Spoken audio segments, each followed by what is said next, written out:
I think that a lot of our patients with HIV, they face a lot of barriers.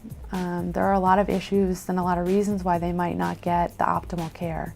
I think it's important that we think about how can we be creative and innovative and how can we deliver better care to them.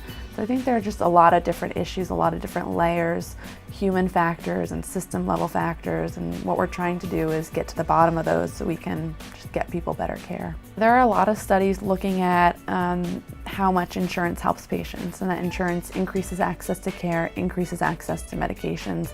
And so our study is another study that shows that sustained access to care is beneficial for patient outcomes. When this big national healthcare policy change of the Affordable Care Act came to be, we thought this would be a great opportunity to study and make sure that our patients get the same or better outcomes.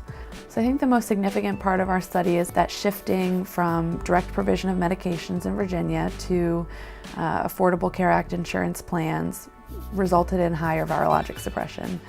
Virologic suppression really is the most important outcome in HIV medicine. It's great for the individual because they live longer, and it's really important for public health because it means that we're avoiding more transmissions of HIV.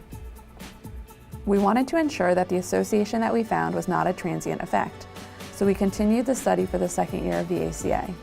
We again found that ACA insurance plans were associated with higher rates of viral suppression for low-income people living with HIV in Virginia.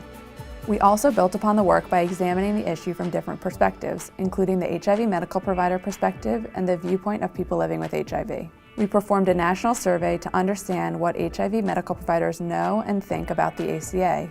We found some gaps in knowledge about the ACA, and our results demonstrated that HIV case managers and social workers are an important in-clinic resource for providers to learn and retain correct knowledge about the ACA. Additionally, we performed in-depth interviews with people living with HIV who transitioned from getting medications from the state to having an ACA insurance plan. The goal of this project was to better understand the patient experience and any barriers that they faced in getting enrolled. Privacy emerged as the biggest concern when transitioning to an ACA insurance plan, and there are lessons that we learned from this study that can be applied to designing and optimizing insurance benefits.